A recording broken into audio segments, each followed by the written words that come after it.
मेरे YouTube channel math solution में आपका स्वागत है।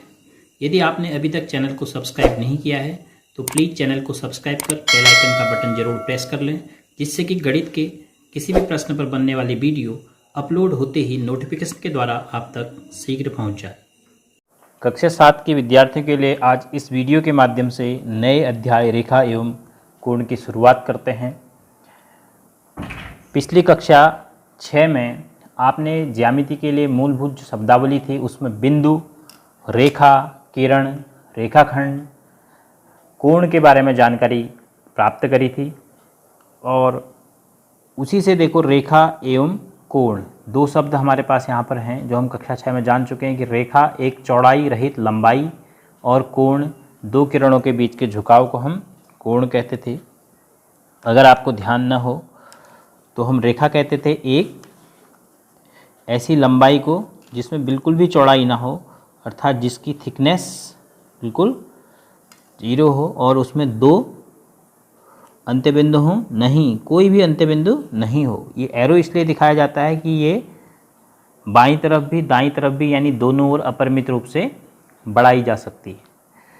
और जब भी दो रेखाएं या किरणें या कोण या फिर रेखाखंड प्रतिच्छेद करते हैं या एक ही बिंदु से दो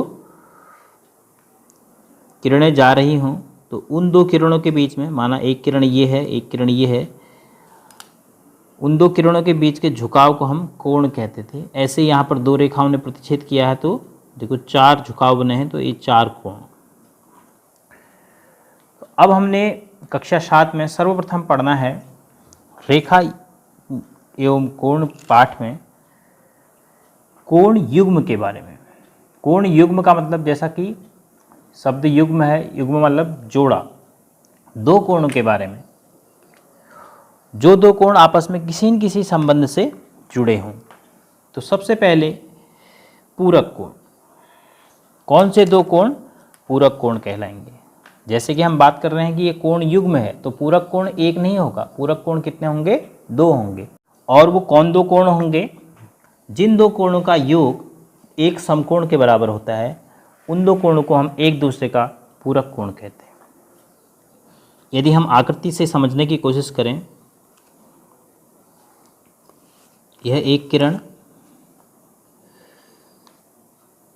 यह एक और किरण, दूसरी किरण। अगर मैं इन दोनों से कहीं एक किरण और खींच दूं इसी बिंदु से, तो देखिए पूरा कोण कितना है? 90 अंश का। तो इस कोण और इस कोण को अगर आप जोड़ रहे हैं तो आपको पूरा प्राप्त हो रहा है। तो नंबर 1 और नंबर 2 ये दो कोण आकृति में पूरक कोण है। तो पूरक कोण कौन है? कोण 1 धन कोण 2 बराबर यदि 90 अंश है, यदि आपके पास ऐसी स्थिति है कि दो कोणों का मान जोड़ के आपको 90 अंश प्राप्त हो गया, तो कोण 1 का पूरक कोण 2 और कोण 2 का पूरक कोण 1। अब यदि आपसे पूछ दिया जाए कि 60 अंश का पूरक कोण बताओ, तो आपने 60 अंश के साथ एक और कोण बताना है जिसको 60 अंश में जोड़कर आपको 90 अंश प्राप्त हो जाए।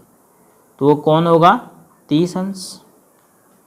तो सीधे से हम 90 में से 60 को घटा देंगे तो हमें 60 का पूरक कोण मिल जाएगा, अर्थात एक ऐसा दूसरा कोण मिल जाएगा 60 के साथ जिन दोनों को जोड़ के 90 मिलता हो। तो दो कोणों का योग यदि 90 अंश होता है तो हम उन दोनों को पूरक कोण कहते हैं। इसी प्रकार दूसरा कोण युग्म है समपूरक कोण। यदि दो कोणों को जोड़कर अब हमें 180 अंश प्राप्त हो जाए, कोण ए धन कोण बी, यदि दो कोणों की हम बात करें उनको जोड़ के हमें कितना प्राप्त हो जाए? 180 अंश प्राप्त हो जाए, तो उन दो कोणों को एक दूसरे का संपूरक कहेंगे। तो कोण ए का संपूरक कोण बी और कोण बी का संपूरक कोण ए। कब? जबकि दोनों के मान जोड़कर 180 अंश प्राप्त हो जाए। तो अब 90 अंश के लिए कौन कोण संपूरक होगा? अब आप सोचिए 90 में आप क्या जोड़ोगे कि 180 मिलेगा, तो इस क्या की जगह आपने क्या सोचा, 90 सोचा होगा, क्योंकि 90 अंश में 90 अंश जोड़ के आपको 180 अंश प्राप्त होगा। तो 90 अंश का संपूरक कोण 90 अंश ही है। ऐसे ही पूरक में 45 अंश का संपूरक कोण भी 45 अंश होगा। तो प्रश्न ऐसे भी पूछा जा सकता है कि एक ऐसा कोण बताइए जो स्वयं का पूरक हो, तो वो होगा 45 अंश। एक ऐसा कोण बताइए जो स्वयं का संपूरक हो, तो वो हो गया 90 अंश।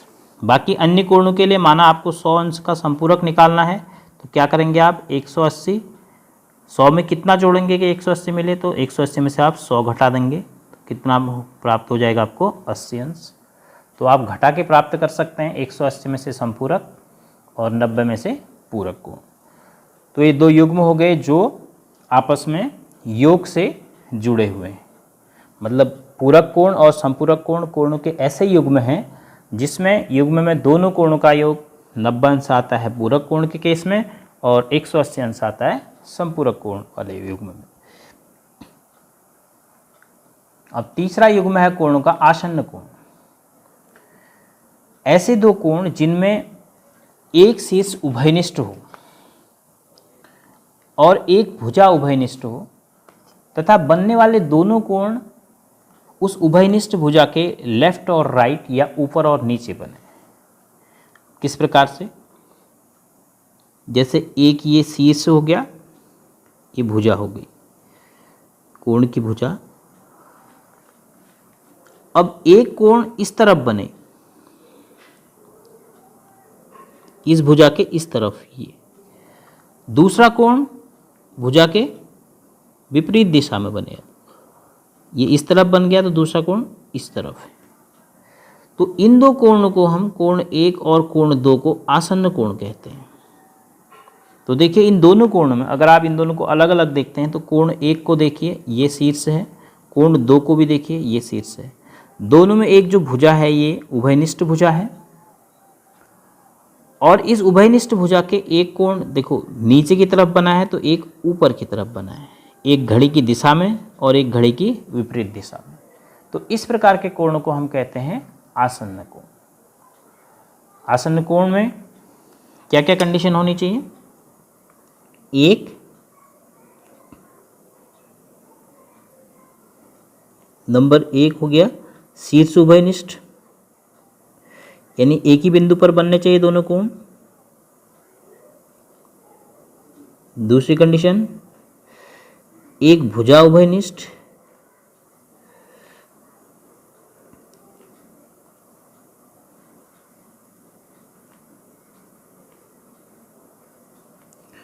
और तीसरी कंडीशन कोण जो बनेगा उभयनिष्ठ भुजा के विपरीत दिशाओं में। कोण उभयनिष्ठ भुजा के विपरीत दिशाओं में। विपरीत दिशाओं का मतलब आप उभयनिष्ठ भुजा देखिए,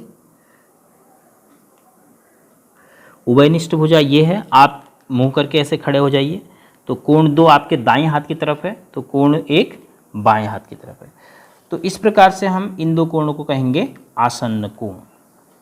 ऐसे दो कोण आसन्न कोण कहलाते हैं जिनमें एक शीर्ष पर एक भुजा उभयनिष्ठ होती है और दोनों कोण उभयनिष्ठ भुजा के विपरीत दिशाओं में बने होते हैं।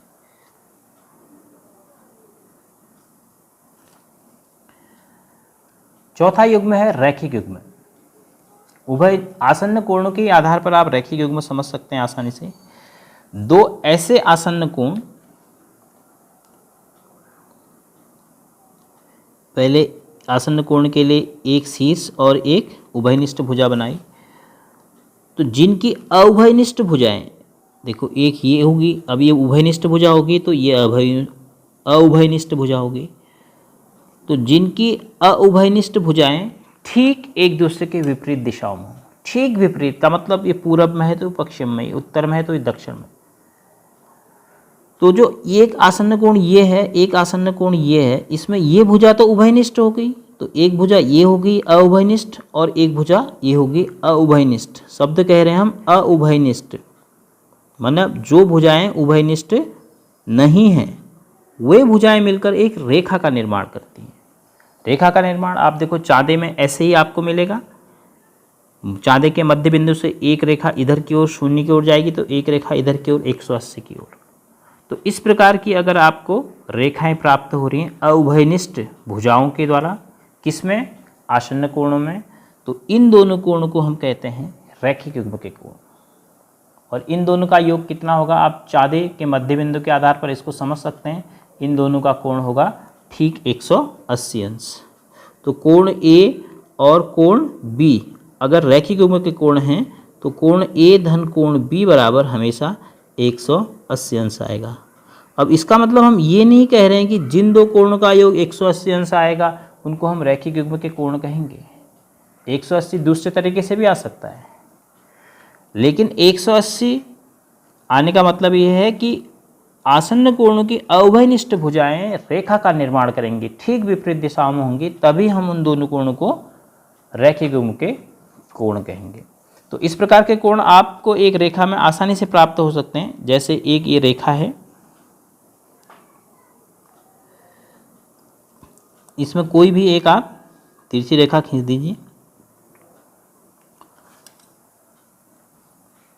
अब इन दो कोण के बारे में सोचिए, एक कोण ये और एक कोण ये।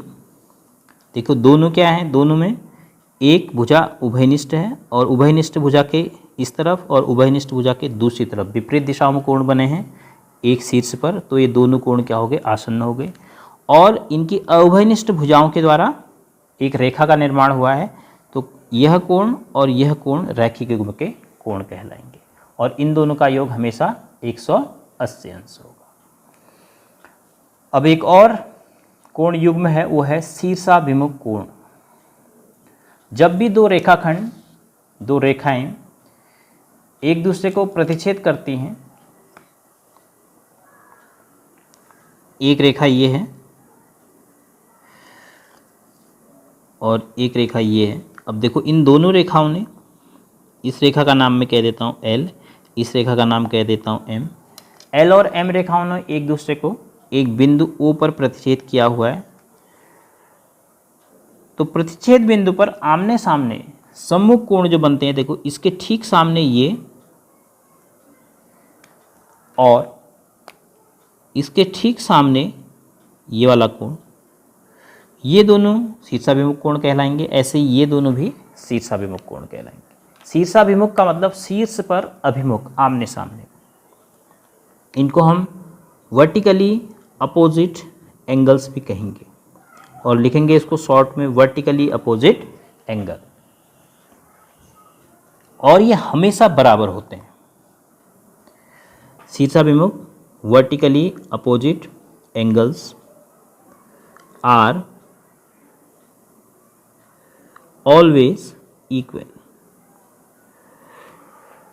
वर्टिकली अपोजिट एंगल हमेशा बराबर होंगे, अर्थात शीर्षाभिमुख कोण जब भी बनेंगे वो बराबर होंगे। इनको आप माप भी सकते हैं। दो रेखाएं प्रतिच्छेद करने वाली खींचिए, फिर प्रतिच्छेद बिंदु पर आप इन दोनों कोण को मापिए, ये हमेशा बराबर आएंगे। तो ये थे आपके अध्याय 5 में विभिन्न प्रकार के कोण युग्म, जिनकी जानकारी बहुत आवश्यक है आगे के प्रश्न को हल करने के लिए। तो एक जल्दी से पुनरावृत्ति करते हैं। शीर्षाभिमुख कोण, जब भी दो रेखाएं एक दूसरे को प्रतिच्छेद करती हैं तो प्रतिच्छेद बिंदु पर आमने सामने के कोण को हम शीर्षाभिमुख कोण कहते हैं, ये बराबर होते हैं हमेशा। रैखिक युग्म में दो आसन्न कोण जिनकी अउभयनिष्ठ भुजाएं मिलकर एक रेखा का निर्माण करती हैं, रैखिक युग्म के कोण कहलाते हैं और इन दोनों का योग हमेशा 180 अंश होता है। आसन्न कोण, दो ऐसे कोण जो एक शीर्ष पर एक उभयनिष्ठ भुजा के साथ उभयनिष्ठ भुजा के विपरीत दिशाओं में बने होते हैं। दो आसन्न कोण एक शीर्ष पर उभयनिष्ठ भुजा के साथ उभयनिष्ठ भुजा के विपरीत दिशाओं में बने होते हैं, वो एक दूसरे के आसन्न कोण कहलाते हैं। दो ऐसे कोण जिन कोणों का योग 180 अंश प्राप्त होता है, वो एक दूसरे के संपूरक कोण कहलाते हैं। और दो ऐसे कोण जिन दोनों का योग 90 अंश प्राप्त होता है, वो एक दूसरे के पूरक कोण कहलाते हैं।